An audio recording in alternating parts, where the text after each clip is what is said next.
They told me I was too dirty to hold my own grandson. My son-in-law blocked the hospital door, looking at my grease-stained hands like I was garbage. He said I would ruin the aesthetic. He didn't know that the grease on my hands paid for the roof over his head. He thought he had broken me. He was about to find out that you never start a war with a man who has nothing left to lose. I wasn't just angry. I was done. Before I tell you how I tore their house of cards down, hit that subscribe button. If you believe respect is earned, not bought, let me know in the comments. Have you ever been treated like an ATM by your own family?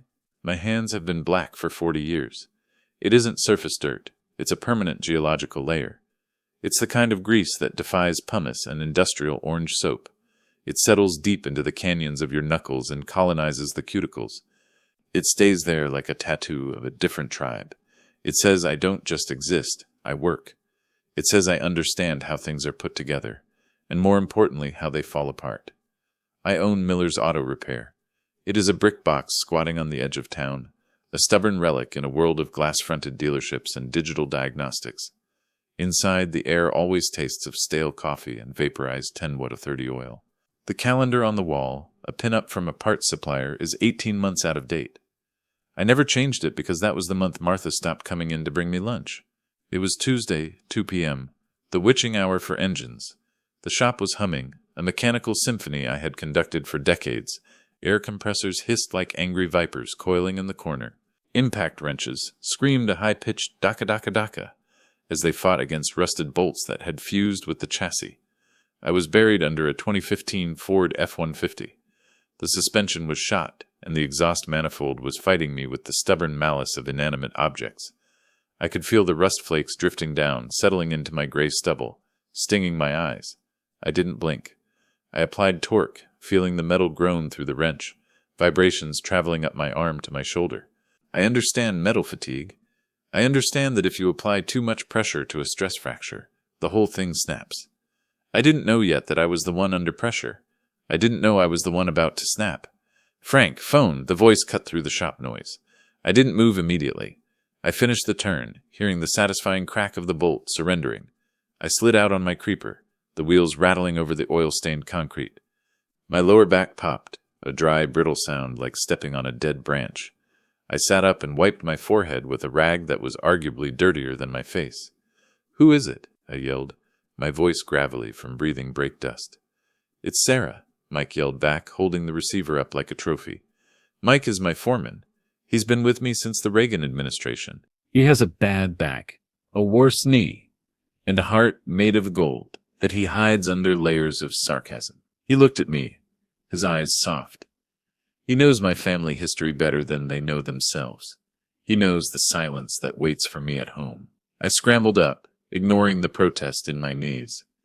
Sarah, my daughter, my only child, the one bright, clean thing I had helped create. I grabbed the phone. My hand was shaking, a subtle tremor I usually blamed on caffeine. But deep down, I knew it was hope. I tried to grip the receiver carefully, terrified of smearing oil on the pristine white plastic. "Sarah?" I asked. "Is it time?" The silence on the other end was brief, but it felt heavy, charged. "It's time, Dad," she said. Her voice was tight, breathless. Not just from the labor, but from a kind of anxiety I couldn't place. It sounded like she was looking over her shoulder. "We're heading to the hospital. The water broke 10 minutes ago." "I'm coming," I said instantly. The words bypassed my brain and came straight from my chest. The adrenaline hit me like a hammer to the sternum. The fatigue vanished. The ache in my back disappeared. "I'm leaving right now," I said, already mentally calculating the mileage, the traffic patterns, the fuel in my truck. "I'll be there before you know it. I'll make good time." "Okay," she said. Her voice was thin. "Drive safe. It's a long way. I'll be there, I promised." I gripped the phone tighter. "I love you, sweetie. You got this." "Okay." Click. The line went dead. I stood there, the receiver pressed to my ear, listening to the dial tone. She didn't say it back. I waited for a second, replaying the tape in my head. Maybe she whispered it? Maybe the connection cut out? No, there was just the call. Okay. Transactional, efficient, distant. I tried to ignore the silence. I tried to bury the hurt under the noise of the shop. She's in labor, I told myself. She's in pain. She's scared. It's not about me. I hung up the phone and turned to Mike. The joy on my face felt stiff, forced. Lock up, Mike. I'm gone. Go get him, Grandpa, Mike smiled. His teeth yellowed from years of cigarettes. He tossed me my keys. They jingled in the air. The sound of freedom.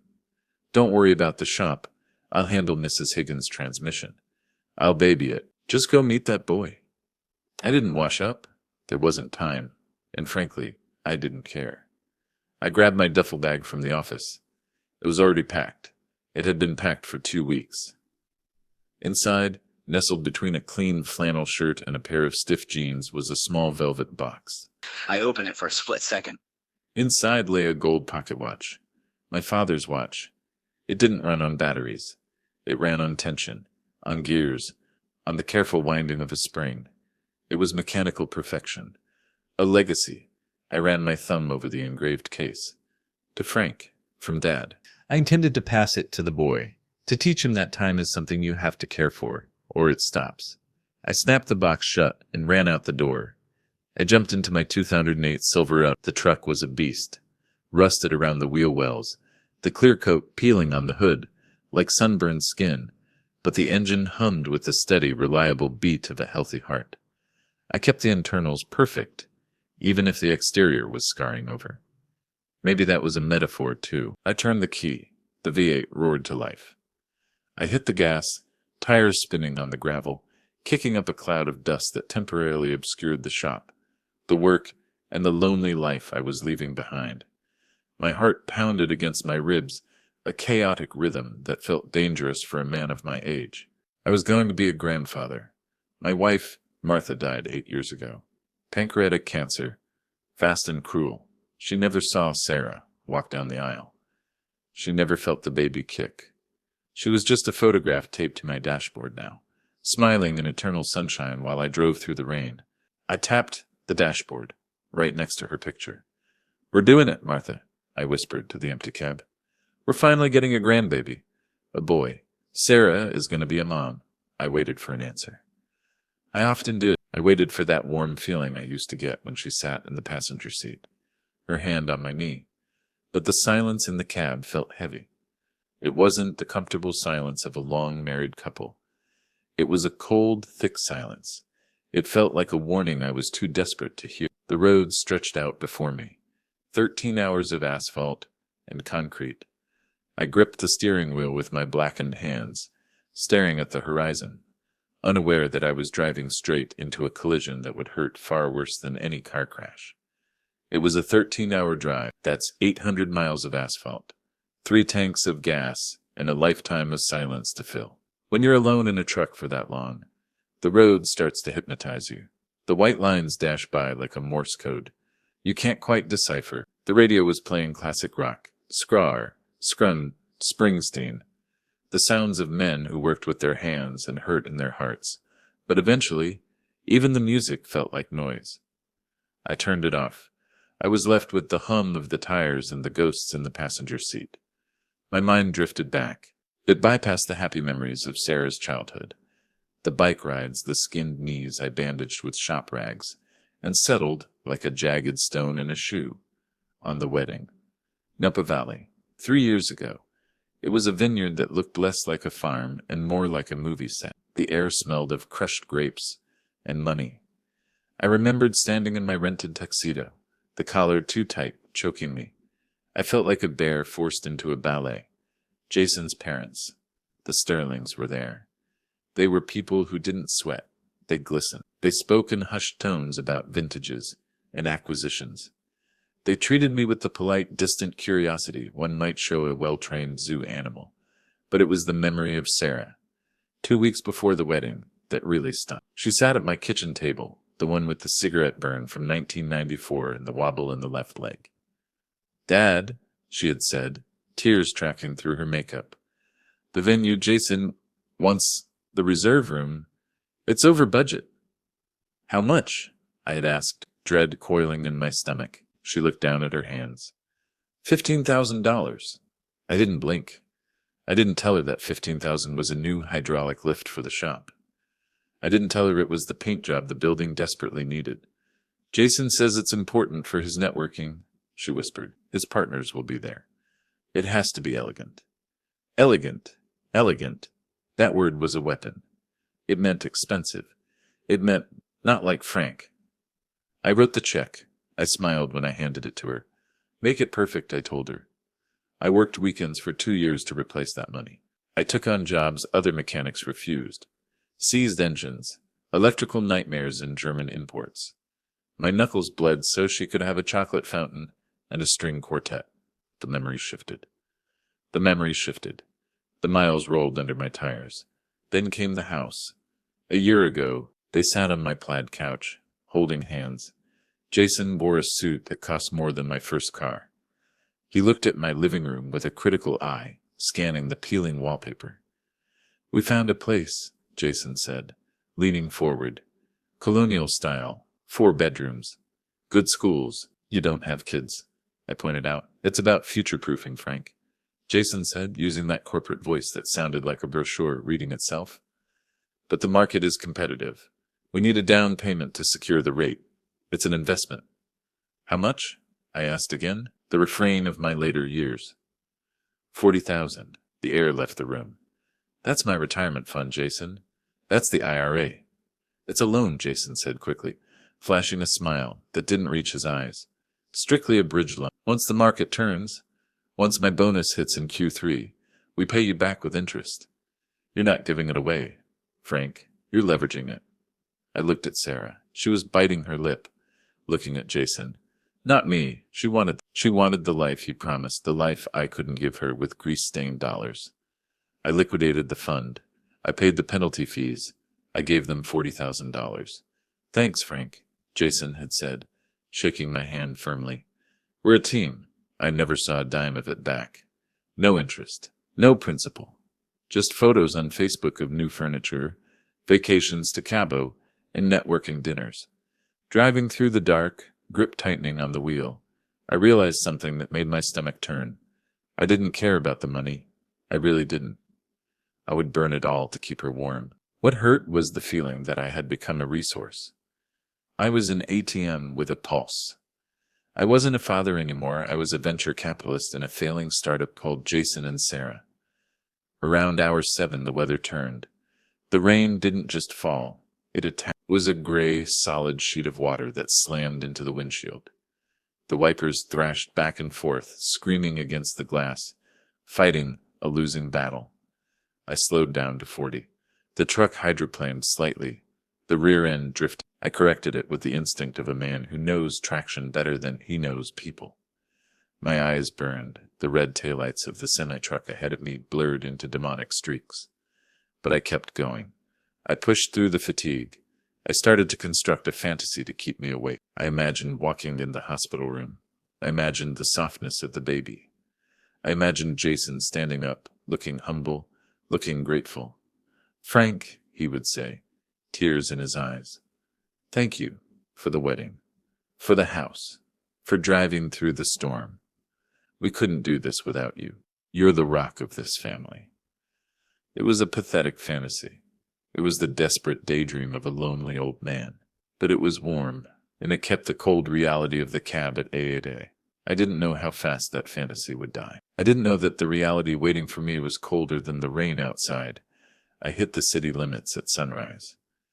The skyline emerged from the mist like a jagged set of teeth. It was wet, gray, and hostile. I navigated the maze of overpasses, my truck rattling over the potholes of the metropolis. I pulled up to St. Jude's Medical Center. It didn't look like a hospital. It looked like a 5-star hotel, made of glass and steel. It towered over the street, intimidating and sleek. I drove into the parking garage. My Silverado, covered in 13 hours of road grime and mud, looked like a feral animal, amidst the herd of domesticated luxury cars. I parked next to a pristine white BMW. The contrast was almost comical. I killed the engine. The silence rushed back in, ringing in my ears. I grabbed my duffel bag. I checked the rearview mirror. The face, looking back at me, was a wreck. Bloodshot eyes rimmed with red, gray stubble that had grown wild overnight, a wrinkled flannel shirt that smelled of old coffee and sweat, and my hands, still black, the grease lines stark against the pale skin of my wrists. I looked like a drifter. I looked like trouble. But then I thought of the baby. A smile cracked through the exhaustion. I was a grandpa. "Showtime, Frank," I whispered. I stepped out of the truck. My boots left muddy footprints on the sealed concrete floor. I walked toward the elevator, my heart hammering a nervous rhythm against my ribs. I walked into the lobby. It didn't smell like antiseptic or sickness. It smelled of expensive lilies and floor wax. I approached the reception desk. The woman behind it looked like a model. She typed on a keyboard that made no sound. "I'm here to see Sarah Sterling," I said. My voice was loud in the hushed atrium. She looked up. Her eyes flicked to my dirty shirt, then to my grease-stained nails on her marble counter. A micro-expression of distaste flashed across her face. Gone in an instant, replaced by a professional mask. "One moment," she said. I waited, tapping the counter, unaware that I was standing on a fault line, and the ground was about to open up. "Room 402, the receptionist said, reading from a screen that glowed with a soft, expensive blue light. She hesitated, her eyes flickering over my attire one last time. "That's in the Platinum Maternity Wing. Top floor. Platinum Wing." The words hung in the air like smoke. I blinked. "Platinum? Is that standard?" "No, sir," she replied, her tone cool and detached. "It's our VIP concierge level. Private suites, catering, overnight guest accommodations." My brow furrowed. I did the math in my head. A standard delivery was expensive enough. A VIP suite, that was thousands extra, maybe 10,000. Jason, I thought. He must be doing better than I thought. Maybe the market turned, like he said it would. Maybe that bonus came through. A wave of relief washed over me, mixed with a pang of guilt. I had judged him for the loan, for the silence, but maybe he was just trying to give Sarah the best. I could respect that. A man wants to provide. "Thanks," I mumbled. I walked to the elevators. The doors were brushed gold. I pressed the button with a thumb that still had a crescent of black grease under the nail. I pulled my hand back quickly, wiping it on my jeans, suddenly conscious of every smudge, every imperfection. The elevator rose swiftly, silently. No rattles, no hum. I stared at my reflection in the polished brass walls. I saw a man who didn't belong here. Red-rimmed eyes, a flannel shirt that had seen better decades, work boots that were caked in the mud of 3 different counties. I looked at my reflection. I looked like I had come to fix the plumbing, not to hold a newborn. It doesn't matter, I told myself. Family is family. Blood doesn't care about dirt. The doors slid open. The hallway was carpeted in plush, sound-dampening beige. The lighting was recessed and warm. It didn't smell like a hospital up here. It smelled like lavender and money. I walked down the hall, counting the numbers. 39. My heart began to hammer against my ribs, a erratic rhythm that made my breath catch. I was about to see him, my grandson, the next Miller, even if his name was Sterling. I found room 402. It was a heavy oak door, not the flimsy laminate of a regular ward. I paused. I took a deep breath, trying to steady my shaking hands. I could hear voices inside. Laughter, the clink of what sounded like glass. A murmur of conversation, warm, relaxed, happy. It sounded like a cocktail party, not a recovery room. I smiled. They were happy. Sarah was okay. I raised my hand and knocked 3 soft taps. Rap, rap, rap, rap. The reaction was instantaneous. The laughter cut off as if someone had severed a wire. The clinking stopped. The murmuring vanished. The silence on the other side of the door wasn't just quiet. It was heavy. It was the silence of people holding their breath. It was the silence of people who didn't want to be found. I stood there, my hands still raised, confusion clouding my mind. A latch clicked. The door opened, but only a few inches. Jason's face appeared in the gap. He looked managed. His hair was tousled, but in a way that looked styled. He was wearing a cashmere sweater, the sleeves pushed up. He saw me. I watched his eyes. I expected surprise. I expected relief. I expected a smile. Instead, his face tightened. His eyes narrowed, darting left and right into the hallway, checking for witnesses. "Frank," he said. His voice wasn't a greeting. It was an accusation. He stepped out into the hall quickly, pulling the door shut behind him, with a firm snick. He planted his feet, blocking the handle. Blocking my view, blocking my daughter. "Jason," I beamed, ignoring the coldness coming off him like frost. I couldn't help it. The joy was bubbling up. "I made it. 13 hours. Is he here? Is he okay?" Jason crossed his arms over his chest. He didn't offer a hand. "Yeah," he said, his voice low. "He's here. He's fine." "That's great," I said, my voice cracking slightly. I reached for the door handle. "Can I see them?" I brought the watch, my dad's watch. I want to give it to him. Jason didn't move. He stood like a bouncer at a club I wasn't cool enough to enter. He looked down at my boots. He stared at the clumps of dried mud on the pristine carpet. He looked at my shirt, stained with the sweat of the drive and the grease of the shop. He let out a short, sharp sigh through his nose. "Look, Frank," he said, lowering his voice to a conspiratorial whisper. "Now isn't a good time," I froze. The smile felt heavy on my face, like a mask that was slipping. "What?" I frowned. "I drove 13 hours, Jason. I drove through a flood." "I know," Jason said, looking past me at the elevator as if wishing it would open and swallow me whole. "But Sarah, she's exhausted. The delivery was hard. She's not up for visitors." "I'm not a visitor," I said, my voice rising. "I'm her father." "Shh," Jason hissed, holding up a hand. "Keep it down. People are sleeping." He took a step closer, invading my personal space. He smelled of expensive cologne and champagne. "Frank, I'll be honest with you," he said, his tone shifting from dismissive to patronizing. "Sarah said she doesn't want you around right now." The words hit me like a physical blow. It was worse than the time a suspension coil snapped and broke my rib. This hit the center of me. My knees felt weak. I actually had to widen my stance to keep from swaying. "She said that," I whispered. "She did," Jason said, nodding with a look of faux sympathy. "She said you bring a lot of pressure. You know how you get intense, sad about Martha? She just wants it to be happy. She wants it to be us, our family, our family." The phrase echoed in my skull, our family, as if I was a tumor that had been excised so the body could heal. "Tell Dad to go home," Jason quoted, his eyes locked on mine. "We'll FaceTime him next week when things settle down."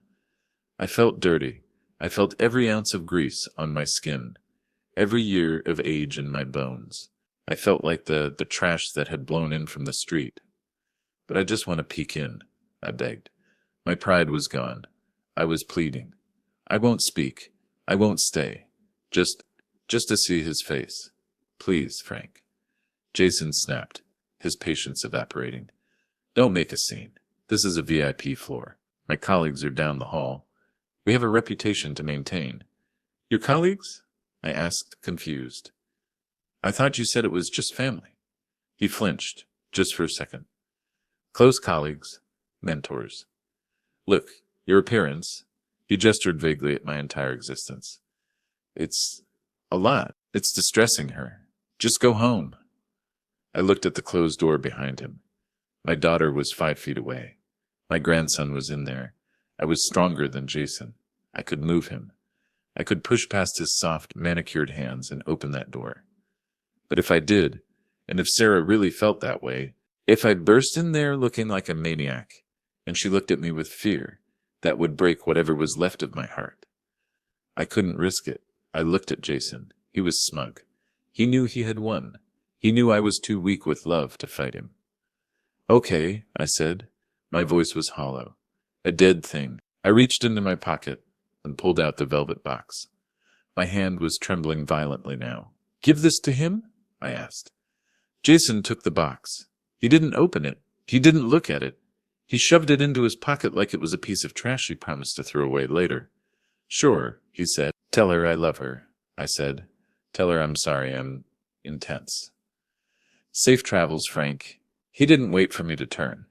He spun around, grabbed the handle, and slipped back inside.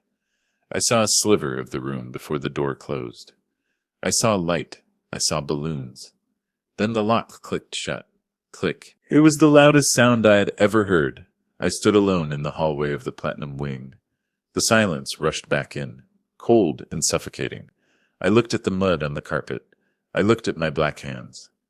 I turned around and walked to the elevator. I didn't cry. I was too old to cry. I just felt a part of me, a structural beam deep inside, finally give way and collapse.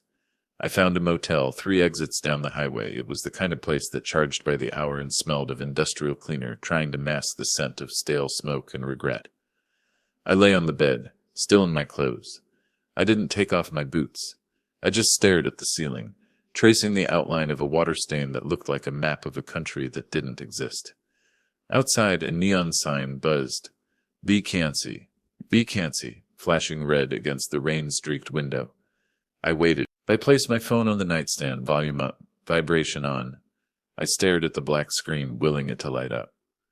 "Come back, Dad," I imagined Sarah saying. "Jason, didn't mean it. We need you." "Frank, I made a mistake," Jason would say. I was stressed. "Come have a drink."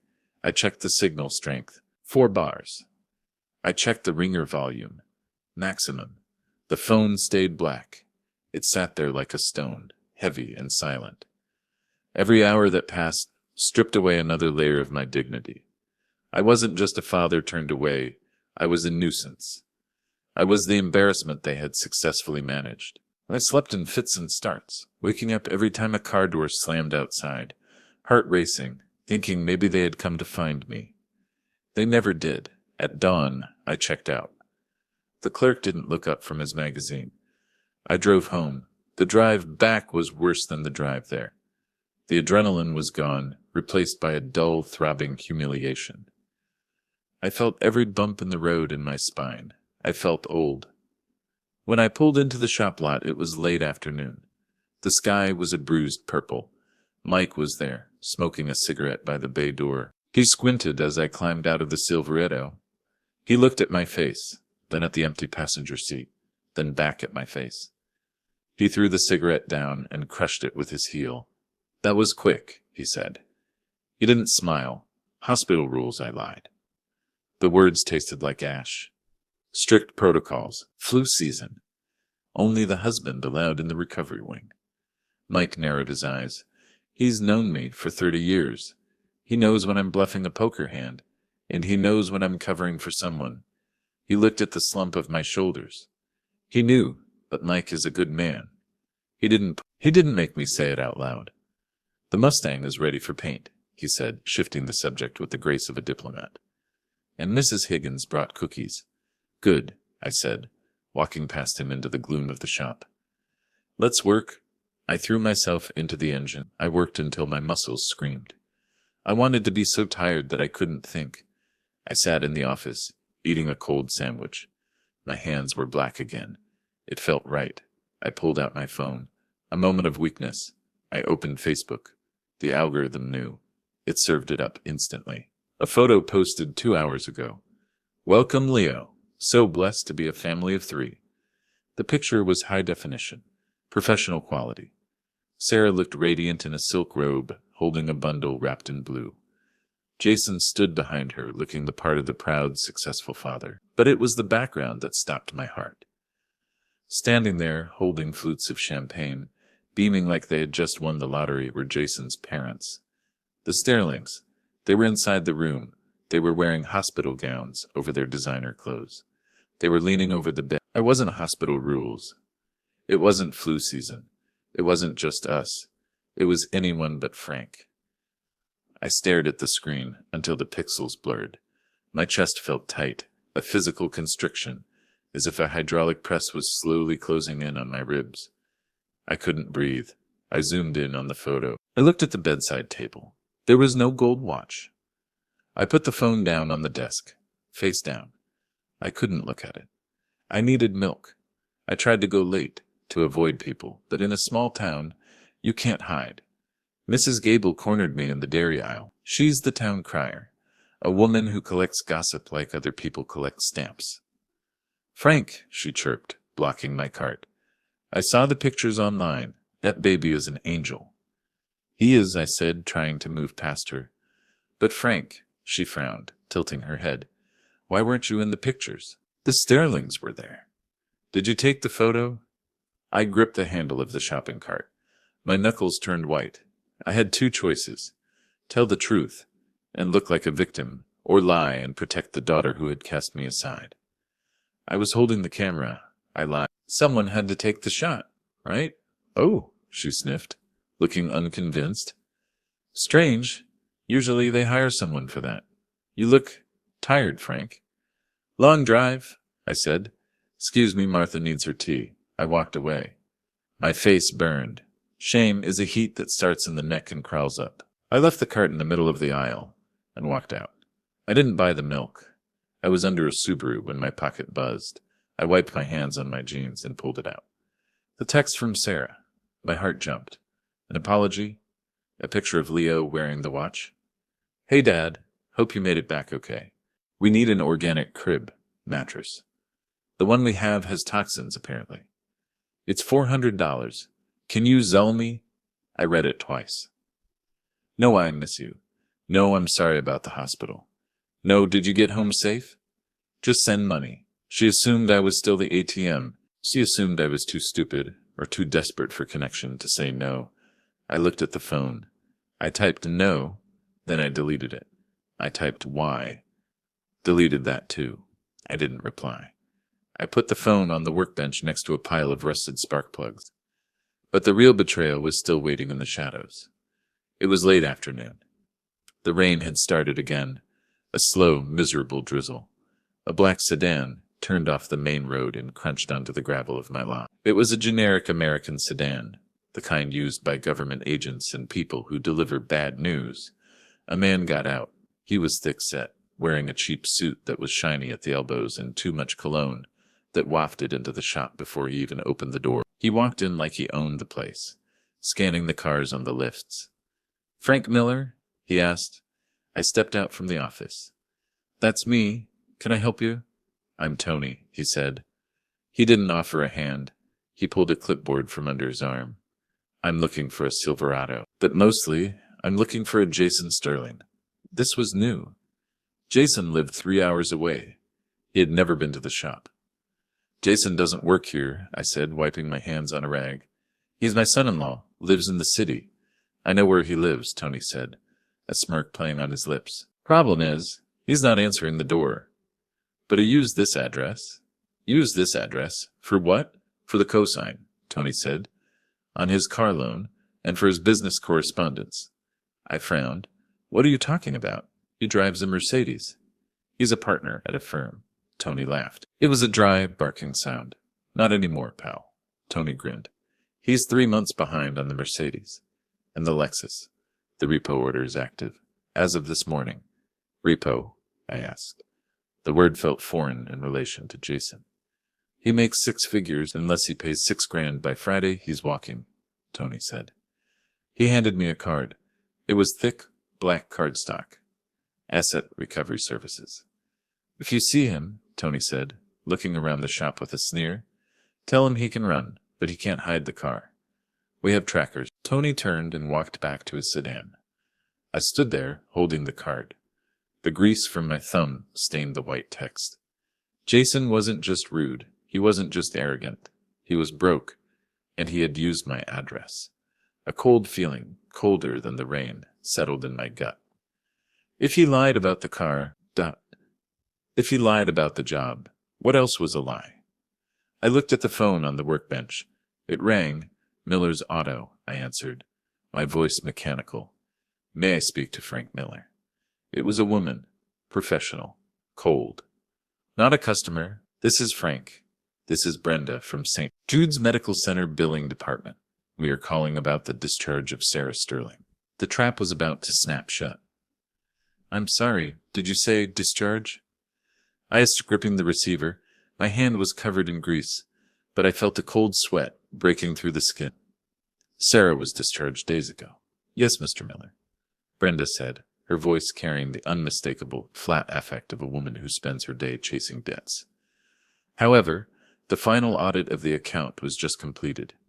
We have a balance due. I frowned, looking at the calendar on the wall, the one frozen in time. Okay. Send the bill to Jason. It's his insurance. We did attempt to bill the primary insurance, Brenda said. I could hear the click-clack of her typing in the background. The standard maternity costs were covered. However, the elective upgrades were denied. The policy does not cover the Platinum Concierge tier, nor the external catering services. I froze. The shop noise, the compressors, the rain, the traffic faded into a dull buzz. Elective upgrades, the Platinum Suite, Brenda listed. The private postpartum care. The gourmet meal package for 10 guests. The Valley parking validation. 10 guests. Jason's parents. His colleagues. The people who were worthy of the room. Okay, I said, my voice dropping to a dangerous growl. So why are you calling me? 'Cause, sir, Brenda sighed as if explaining this to a child, we have you listed as the guarantor for the non-covered expenses. The world stopped. It didn't spin. It just halted on its axis. Excuse me? The guarantor, she repeated. The financially responsible party. I gripped the desk so hard the wood groaned. I never signed anything. I wasn't even allowed in the room, Brenda. I was in the lobby for 5 minutes. Sir, she said, her tone hardening, your social security number, home address, and billing details were provided at admission. The digital signature on file authorizes Frank Miller as the secondary payer. Who provided them? I asked, though I already knew. Mr. Jason Sterling. I closed my eyes. I saw Jason's face in the hallway. The panic in his eyes. The way he blocked the door. He wasn't just ashamed of me. He wasn't just trying to keep the aesthetic clean. He was stalling. He was terrified that if I walked into that room, I might mention money. I might mention the billing. He needed me gone, so he could use my credit to pay for the champagne he was serving to his parents. They kicked me out of the room. Then they used my life savings to pay for the party I was banned from. How much? I asked. My voice was calm, but it was the calm of the eye of a hurricane. The outstanding balance is $10,342. 10,000. I opened my eyes. I looked at the photo of Sarah on the wall, taken when she was 6, holding a wrench. She looked so innocent. Dad, can you sell me for the mattress? They thought I was a fool. They thought I was a senile old grease monkey who would just pay the bill to avoid a fuss. They thought they could strip mine my life, and I would thank them for the privilege. Sir? Brenda asked. How would you like to handle this? We can set up a payment plan. I looked at my hands. They were strong hands. They had built a life. They had fixed 1,000 broken things. But they couldn't fix this. This was a total structural failure. I'm not paying it, I said. Excuse me? I did not authorize those charges, I said, enunciating every syllable. I did not sign that document. That is identity theft. That is fraud. Silence on the line. Sir, Brenda said, her voice losing its robotic quality, replaced by caution. If you claim fraud, we are legally ordered to freeze the account and involve the authorities. We have to file a police report. I looked at the rain hitting the window. Do it, I said. Mr. Miller, this involves a family member. Usually, in these cases, do it, I repeated. File the report. Send the bill to Jason Sterling. And tell him, I said, to pay it with the money he saved on my hotel room. I slammed the phone down. The plastic housing cracked. I stood there, breathing heavy, sharp breaths. My chest hurt. It wasn't a heart attack. It was the feeling of a heart breaking. I couldn't just sit there. I needed confirmation. I needed to know the depth of the root. I picked up the phone again.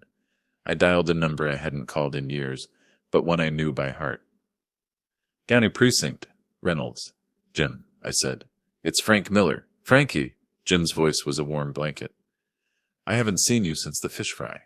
How's the transmission holding up? Truck's fine, Jim. Listen, I need a favor, a quiet one. Name it. I need you to run a name for me.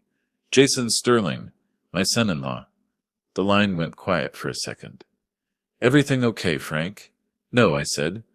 I think I've been robbed, but I need to know who I'm dealing with. Give me an hour, Jim said. His voice was no longer friendly. It was cop mode. Sit tight. I waited. I sat in the dark office as the sun went down. I watched the rain turn the world into a blur. I thought about the wedding. I thought about the house. I thought about every smile Jason had ever given me. I replayed them all, looking for the lie. The phone rang exactly 58 minutes later. Frank, Jim said. You, sitting down, tell me. He's got a rap sheet, Jim said. Clean criminal record, technically. No convictions. But the civil file. It's a mile long. I closed my eyes. Go on.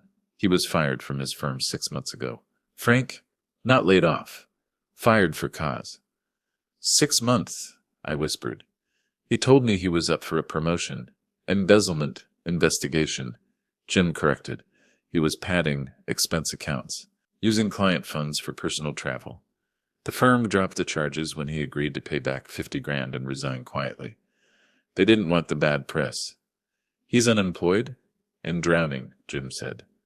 I pulled his credit query. It's lit up like a Christmas tree. He owes everyone 2 banks, 4 credit cards maxed out, and there's a lien on that house in the gated community. He hasn't paid the mortgage in 4 months. I felt sick, physically ill. It was all a lie. The suits, the car, the platinum wing, the good schools. He was a hollow man, a facade, and he was using me as a structural support to keep the facade from collapsing. Thanks, Jim, I said. Frank, Jim said, his voice low, if he used your name, that's a felony. You want me to send a cruiser? Not yet, I said. I need to do one more thing. I drove to the bank. It was 4. I walked in just as they were locking the doors. Elena, the branch manager, saw me.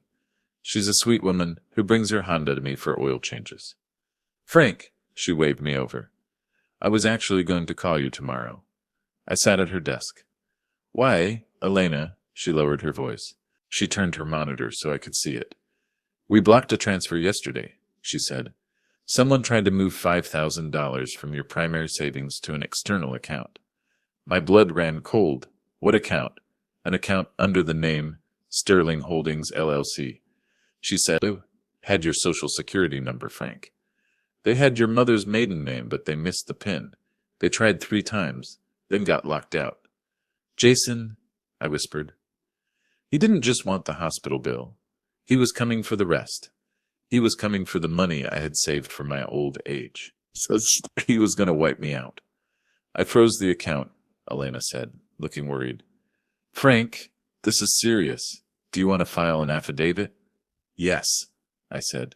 Freeze it all. Change the numbers.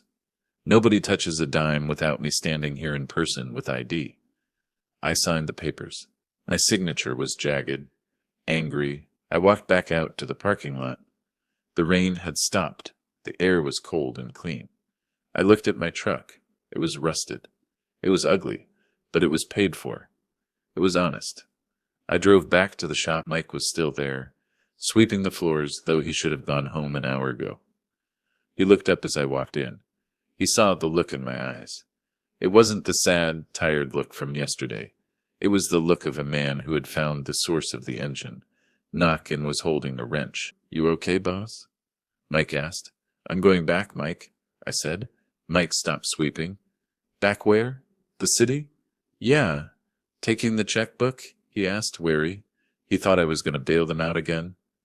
No, I said. I patted the breast pocket of my jacket, where I had folded the police report Jim had faxed to the office, and the fraud affidavit from the bank. I'm taking the truth. Mike nodded slowly. A grim smile touched his lips. Give him hell, Frank. No, I said, grabbing my keys. I'm going to give them a choice. I walked out into the night.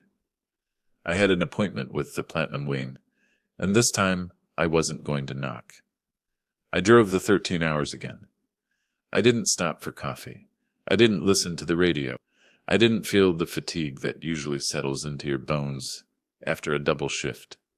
I felt a strange, icy clarity. It was the feeling you get when you realize an engine is too damaged to be saved, and you have to strip it for parts. I wasn't driving with anger. Anger is hot. It burns out. I was driving with resolve, cold, hard steel resolve. I arrived at their house on Saturday afternoon.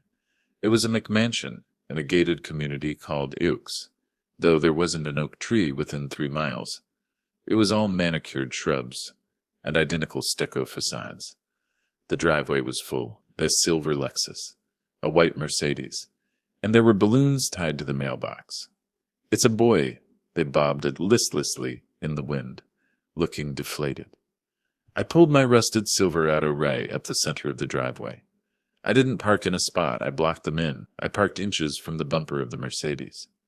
A message, "Nobody is leaving." I killed the engine. The silence in the cab was absolute. I checked my reflection in the mirror. I hadn't shaved.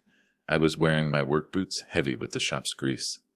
My jeans were stained. I hadn't changed into a suit this time.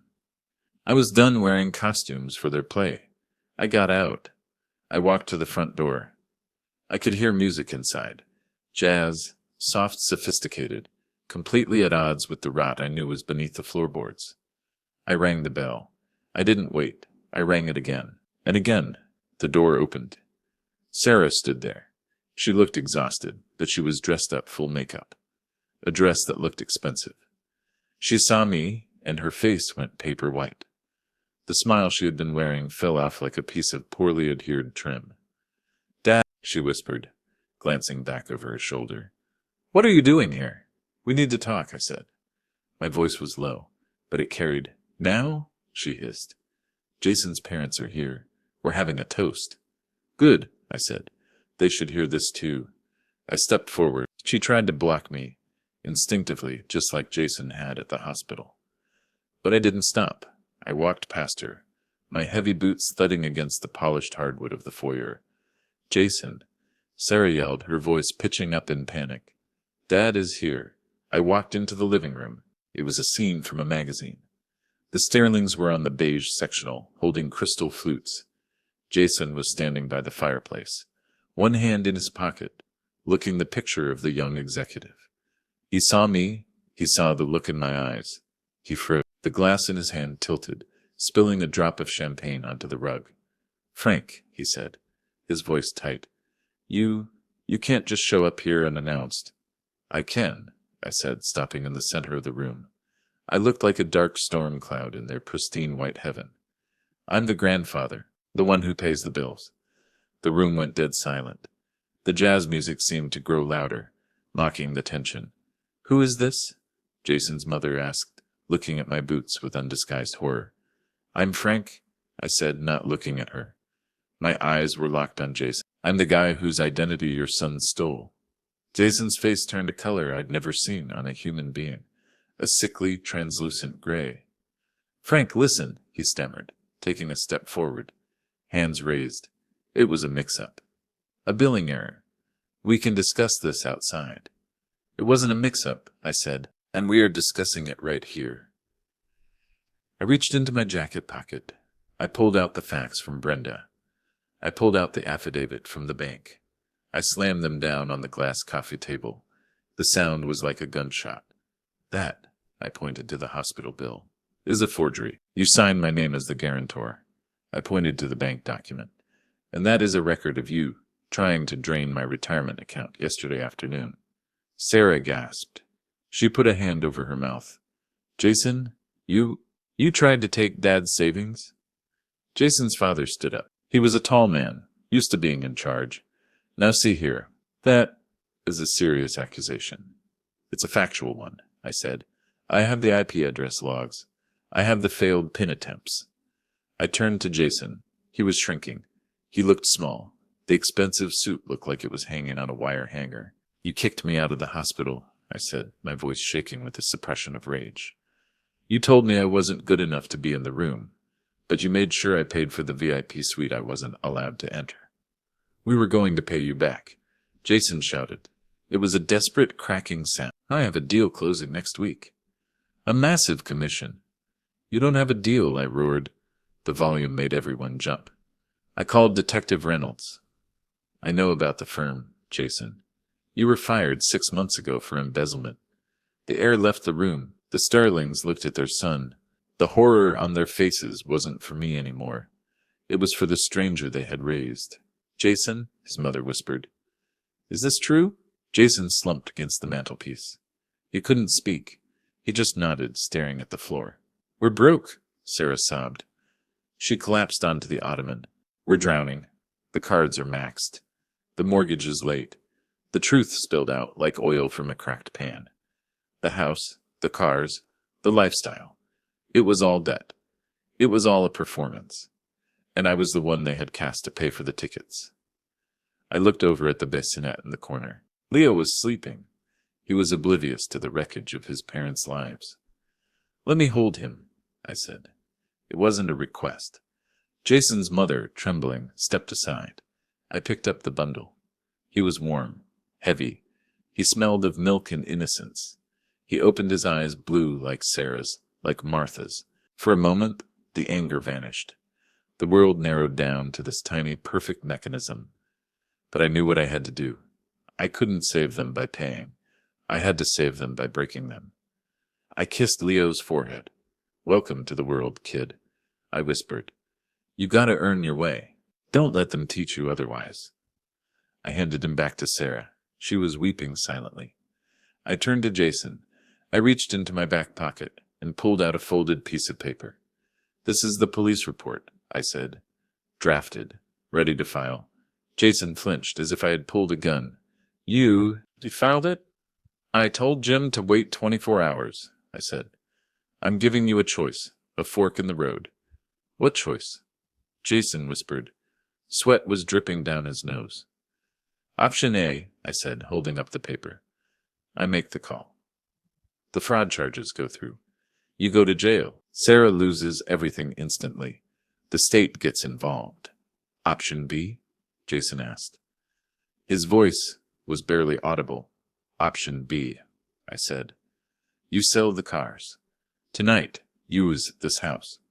Tomorrow, you move into something you can actually afford. You get a job, any job, delivering pizzas, digging ditches." "I don't care." I took a step closer. "And you pay that $10,332 hospital bill yourself. Every penny. We can't." Sarah cried. "Dad, we have nothing." "Then figure it out," I said. "That's what adults do. You sell the watches. You sell the designer bags. You bleed a little." I turned to the door. "Dad!" Sarah grabbed my arm. Her grip was desperate, clawing.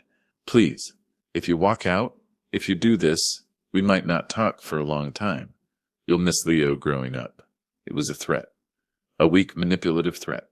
I looked at her hand on my arm. I remembered holding that hand when it was tiny. I remembered walking her down the aisle. I loved her more than my own life. But love isn't about being a doormat. Love is about teaching the hard lessons. "Sarah," I said softly, "we haven't been talking for a long time. We've just been transacting." I peeled her fingers off my arm. "I'm done paying to be treated like a stranger." I walked out. Jason shouted something from the living room. I didn't listen. I got in my truck. I backed out of the driveway, leaving the luxury cars and the lies behind me. I didn't look back. I didn't hear from them for 6 months. The silence was a physical weight. It sat in the passenger seat of my truck. It sat across from me at the breakfast table. I knew what was happening through the grapevine. The bill went to collections. Jason's credit was ruined. They sold the house at a loss. The Mercedes was repossessed. They moved into a 2-bedroom apartment on the south side of the city. It was hard. God, it was hard. I worried every night. I stared at the phone. I wrote checks to them and burned them in the sink. But I stayed away. I took the money I would have given them, the allowance, and I opened a trust fund for Leo. It was locked tight. Nobody could touch it until he was 21. Not Jason. Not Sarah. Not me. I waited. I worked on cars. I fixed things that were broken. And I waited for the people who were broken to fix themselves. It was a Tuesday. Raining, of course. A car pulled into the shop lot. It wasn't a Mercedes. It was a used Honda Civic, 5 years old, with a dent in the fender. My heart hammered against my ribs. Sarah got out. She looked different. She wasn't wearing the designer clothes. She was wearing jeans and a simple sweater. Her hair was pulled back in a ponytail. She looked tired. She had circles under her eyes. But she looked real. She looked solid. She opened the back door and unbuckled the car seat. She carried Leo inside. He was bigger now, sitting up, alert. I stood up from my desk. My hands were black with grease. I didn't wipe them. "Hi, Dad," she said. Her voice was quiet, humble. "Hi, Sarah." She looked around the shop. The smell of oil, the noise of the compressors. She took a deep breath, like she was drinking it in. "We paid it off," she said.